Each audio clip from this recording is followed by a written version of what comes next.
everyone, welcome to Virat classes. In our previous class, we studied types of relation. Let us take a small recap. Types of relation. We studied three types of relation.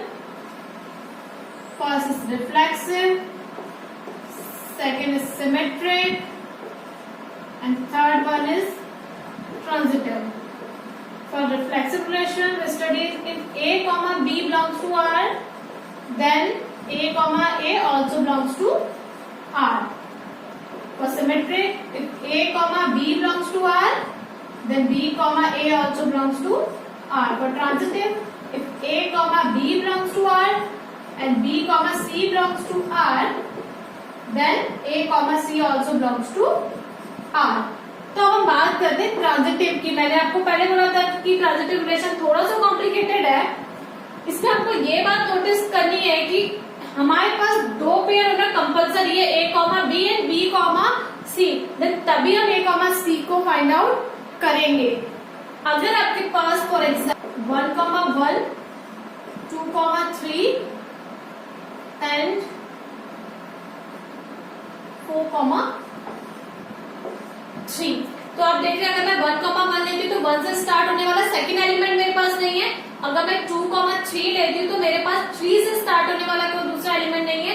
Similarly अगर मैं 4,3 लेती हूँ तो again मेरे पास 3 से start होने वाला कोई एलिमेंट यहाँ पर नहीं है। दैट मीन्स हर केस के लिए ए कॉमा बी तो मेरे पास है, बट बी कॉमा सी मेरे पास नहीं है। अगर केस ऐसा हो तो हम इसको डायरेक्टली ट्रांजिटिव बोलेंगे। दैट मीन्स अगर आपके पास ओनली ए कॉमा बी है, मतलब टू ऑर्डर्ड पेयर नहीं है, तो ये ट्रांजिटिव होगा।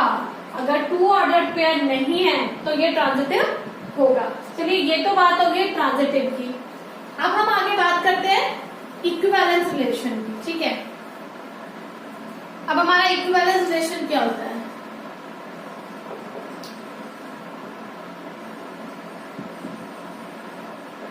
A relation satisfy all the three conditions, reflexive, symmetric and transitive, called equivalence relation। एक ऐसा रिलेशन जो आपकी तीनों कंडीशन को सेटिस्फाई करता है, इक्विवेलेंस रिलेशन कहलाता है।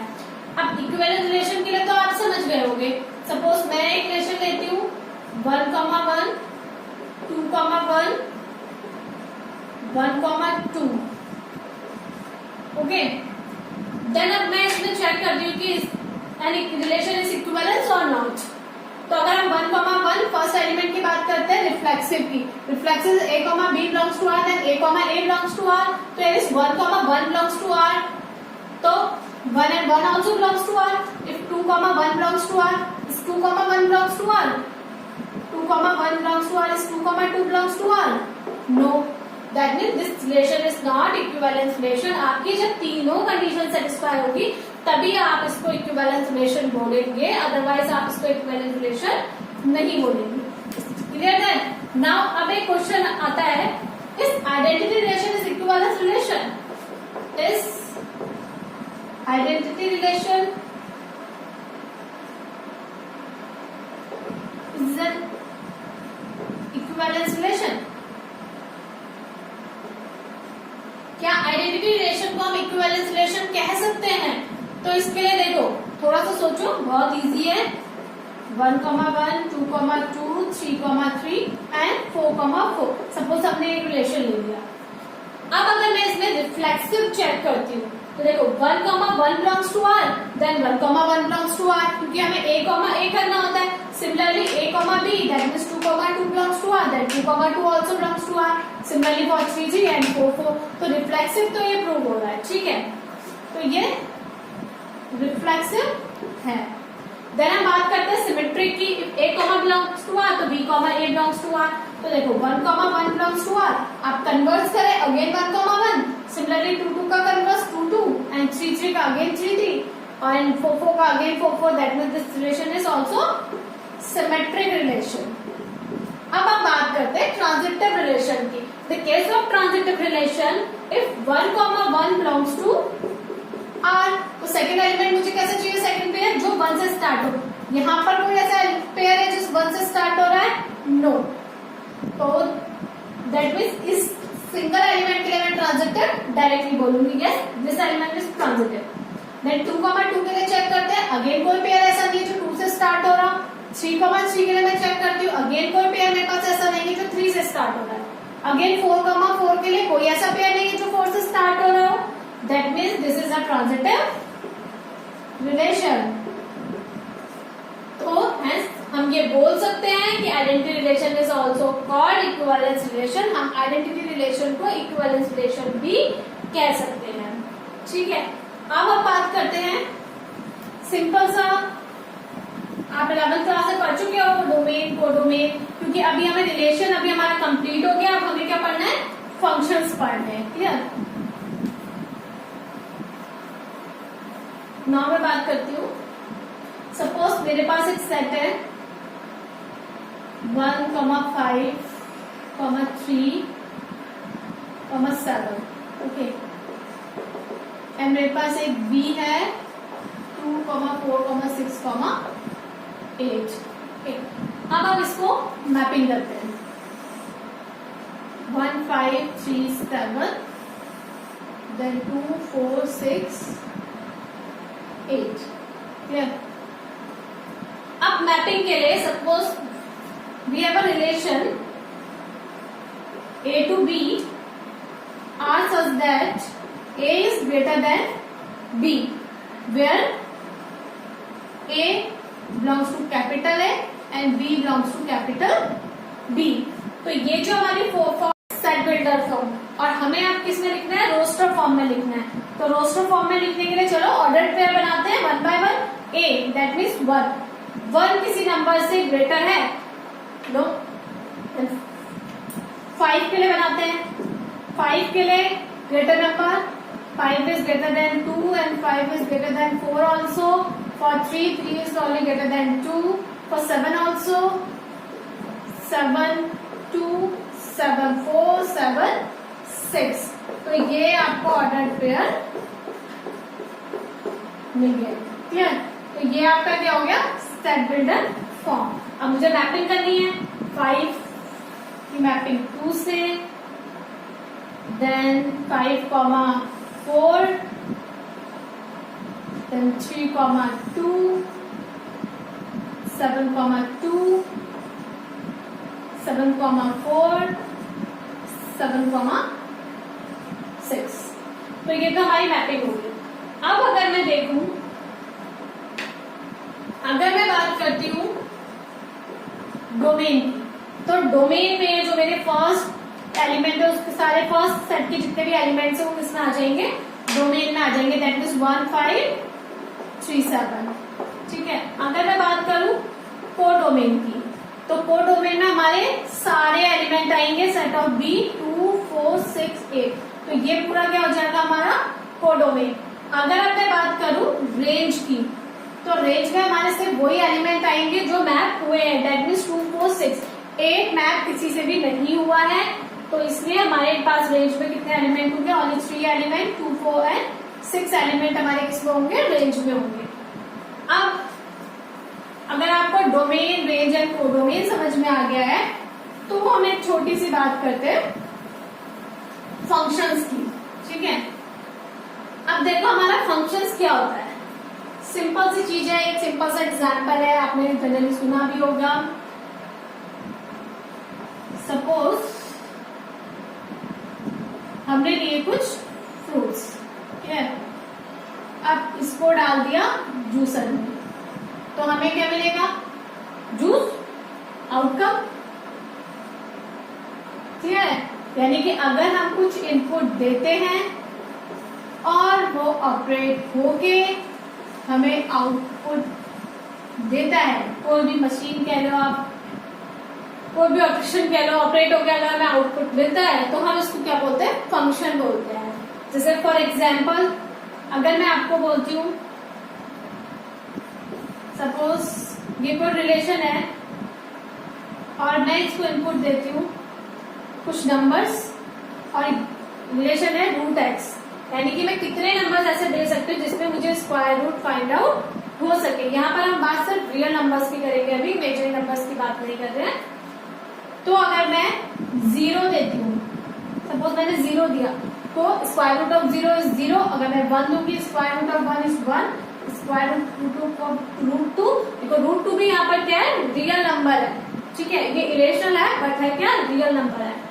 तो similarly root 3 and so on. तो ऐसे मुझे ये नंबर्स मिलते रहेंगे, ठीक है। अगर आप बात करती हूँ फंक्शंस की, तो अगर मैं यहाँ पर कोई ऐसा ऑपरेशन दे रही हूँ, मतलब कोई नंबर ऐसा दे रही हूँ जिस पर ये ऑपरेट नहीं कर रहा है, तो वो फंक्शन नहीं होगा। अगर मैं यहाँ पर -1 देती हूँ तो -1 का अगर हम रूट निकालेंगे तो वो नहीं आएगा, अगर आएगा तो वो एक इमेजिनरी नंबर होगा। मैंने पहले ही बोला है हम सिर्फ रियल नंबर की बात कर रहे हैं, तो ये क्या हो जाएगा, एक इमेजिनरी नंबर, यानी कि ये ऑपरेट नहीं करेगा, ये हमें कोई भी रिजल्ट नहीं देगा, तो ये फंक्शन नहीं होगा। चलो अब इसको एक सेट के थ्रू समझते हैं, ठीक है। एक छोटा सा एग्जांपल लेते हैं, सिंपल सा, 1 2 3 4 एंड 5 6 7 8। सपोज 1 मैप कर रहा है 4 5 के साथ, 2 मैप कर रहा है 6 के साथ, 3 मैप कर रहा है 7 के साथ एंड 4 मैप कर रहा है 8 के साथ। तो किसी भी रिलेशन को फंक्शन कहने के लिए सबसे पहले आपके पास जो सबसे पहली कंडीशन होगी वो ये कंडीशन होगी कि सेट ए का हर एलिमेंट सेट बी के एलिमेंट के साथ मैप करे। दैट मीन्स सेट ए के हर एलिमेंट की एक इमेज बी में होनी चाहिए। तो 1 की इमेज 5, 2 की इमेज 6, 3 की इमेज 7, 4 की image 8। It is not compulsory that कि all the elements of set B is mapped। ये कोई कंपल्सरी नहीं है कि सेट B के सारे एलिमेंट्स मैप हो। अभी इसके लिए देखो हर किसी का एक एक इमेज है, तो हम इसको क्या बोल सकते हैं, फंक्शन बोल सकते हैं, क्लियर है। बट एक ही एलिमेंट की 2 इमेजेस नहीं होनी चाहिए। दैट मींस अगर मैं बोलती हूँ, अभी मैं इसको फंक्शन बोलूंगी, ठीक है। अगर मैं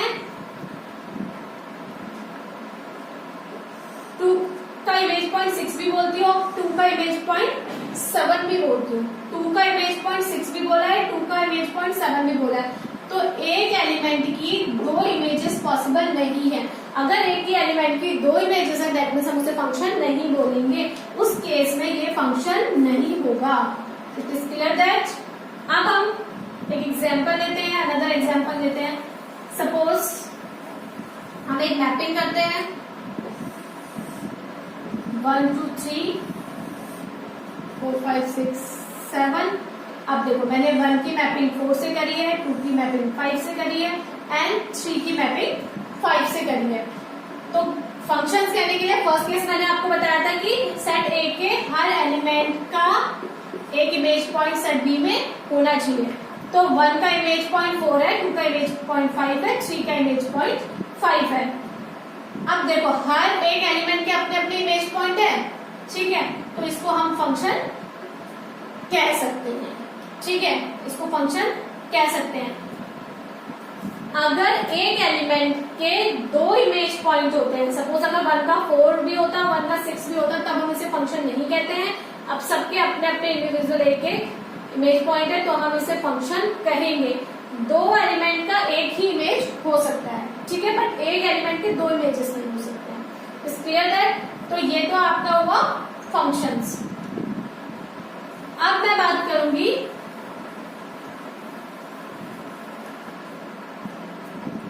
इनवर्स रिलेशन की। इनवर्स रिलेशन देखो, इनवर्स रिलेशन सपोज आपके पास कोई सेट है 2, 4 4,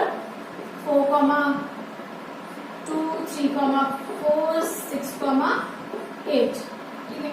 अगर मुझे इसका इनवर्स रिलेशन लिखना है तो simply A to B interchange कर दो, 4, 2 2, 4 4, 3 एंड 8, 6।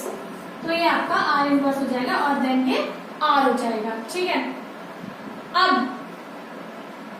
आपने देखा होगा कि अगर आर है तो इसका रेंज डोमेन कोडोमेन क्लियर होगा। तो आप देख रहे होंगे कि फर्स्ट ये जो पहले वाला a, b में जो a होता है वो बिलोंग्स टू फर्स्ट सेट होता है। तो 2 4 3 6 ये सब क्या है, फर्स्ट सेट के एलिमेंट्स है। दैट मींस ये क्या हमारे डोमेन है। अभी इनवर्स फॉर्म में देखो तो ये सब क्या बन गया, सेकंड के एलिमेंट, और सेकंड के एलिमेंट क्या होते हैं, रेंज होती है। तो अगर हम आर की रिलेशन की बात करते हैं और इनवर्स की बात करते हैं तो इनवर्स में क्या होता है, जो डोमेन होगा वो रेंज में कन्वर्ट हो जाएगा और रेंज किस में कन्वर्ट हो जाएगा, डोमेन में। एक शॉर्ट आंसर से बन सकता है क्वेश्चन, ठीक है। अब चलो बात करते हैं इसकी, जब आपने डोमेन समझ लिया है तो अगर मैं आपको बोलती हूँ कि इसका डोमेन क्या होगा, ठीक है, अब मैं बोलती हूँ आपको इसका डोमेन क्या होगा, तो इसके डोमेन के लिए आप क्या बोलोगे, सारे रियल नंबर हैं। तो कुछ बच्चे बोलेंगे कि मैम आर पॉजिटिव होगा, और कुछ बोलेंगे मैम जीरो इंक्लूड हो रहा है और इन्फिनिटिव, ठीक है, कुछ ऐसा बोलेंगे, क्लियर है। और कुछ बोलेंगे मैम जीरो भी है यूनियन आर पॉजिटिव भी है, कुछ ऐसा बोलेंगे। अब देख लेते हैं कौन करेक्ट है। अगर मैं बोलती हूँ जीरो टू इन्फिनिटिव, तो जीरो को हम क्लोज करेंगे, तो क्लोज का मतलब दैट मींस हमने जीरो भी ले रखा है और अप टू इन्फिनिटिव, ठीक है। तो बिल्कुल 0 1 2 3 एंड सारे रूट नंबर्स जो भी है वट एवर हमने सब कंसिडर कर रखे हैं। देन अगर मैं लिखती हूँ जीरो यूनियन आर पॉजिटिव, तो ये भी बिल्कुल करेक्ट है, सारे आर पॉजिटिव ले रखे हैं, जीरो भी ले रखा है। अगर हम लिख देते हैं आर पॉजिटिव, जो कि बच्चे अक्सर लिखते हैं, ये मिस्टेक बहुत सारे स्टूडेंट्स करते हैं, ये आपका रॉन्ग हो जाएगा, क्योंकि आर पॉजिटिव सारे पॉजिटिव रियल नंबर्स, सारे पॉजिटिव रियल नंबर्स की बात करिए, और जीरो नाइदर भी पॉजिटिव ना भी नेगेटिव, जीरो ना ही पॉजिटिव है ना ही नेगेटिव है, उसको किसी में काउंट नहीं करते हैं, इसलिए ये आपका रॉन्ग हो जाएगा। Clear that. अब अपने फंक्शंस की बात कर ली कि फंक्शंस क्या होते हैं। फंक्शंस के लिए आपने पढ़ लिया कि कोई भी अगर सेट ए है तो उसके सारे एलिमेंट का एक न एक मैप पॉइंट सेट बी में होगा, किसी एक एलिमेंट के दो मैपिंग पॉइंट नहीं हो सकते हैं, अगर किसी एक एलिमेंट के दो मैपिंग पॉइंट होंगे तो वो फंक्शन नहीं होगा, ठीक है। अब आगे का हम बाद में डिस्कस करेंगे।